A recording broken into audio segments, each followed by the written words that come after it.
Occupied Kashmir मध्ये हल्ला केलेला भारताने एअर स्ट्राईक केलेला आहे। पहलगामचा बदला घेतलेला आहे। हे आम्ही स्वागत करतो आणि यापूर्वीही विरोधक म्हणून सरकारने या हल्ल्याचा बदला घ्यावा आणि सरकार जे जे काही पाऊल उचलेल त्यासोबत आम्ही सोबत आहोत ही स्पष्टपणे आम्ही आमची भूमिका मांडलेली आहे आणि याचं नक्कीच स्वागत आहे।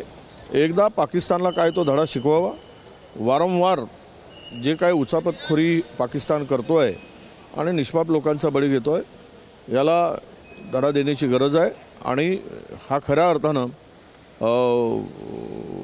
ही जे सुरुवात केलेली आहे याचा नक्कीच मनापासून आम्ही त्यांचा या सरकारच्या या निर्णयाचं आणि मिलिटरीचं स्वागत करतो। जैश ए मोहम्मद आणि इतर आतंकवादी ठिकाणांवर निष्णात केले जवळपास आणि पाकिस्तानी आर्मीने स्वीकारलेलं आहे ते की हल्ला झाला नाही नक्कीच आम्हाला मी सांगितलं की याचा बदला घ्या म्हणून संपूर्ण देश सांगत होता, विरोधक सांगत होते।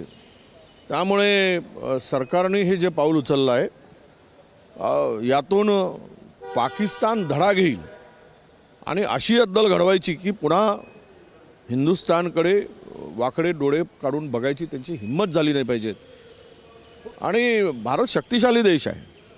अरे काही नसताना सुद्धा भारताने पाकिस्तानचे 2 तुकडे केले। चीनवर अतिक्रमण करत असताना अत्यंत तोटक्या परिस्थितीमध्ये त्यावेळेस भारताने पाऊल उचललं होतं। आज तर बलाढ्य भारत म्हणून आम्ही नेहरूजींच्या काळापासून तर इंदिराजीपासून जे काही शक्तिशाली आपलं सैन्य तयार करण्याचं काम, त्याला देण्याचं काम आणि संरक्षण मजबूत करण्याचं काम जे केलं गेलं हे नक्कीच भारत एक शक्तिशाली म्हणूनच आता समोर आलेलं आहे। आपल्या सैन्याचं अभिनंदन करणार तुम्ही आणि विरोधक म्हणून तुम्ही सरकारसोबत आहात का? शेवटचा प्रश्न। 100% सरकारसोबत आम्ही आहोत आणि सैन्यांचं अभिनंदन, सैन्याने लढावं आणि पूर्ण देश या कामगिरीला सलाम करतो आहे।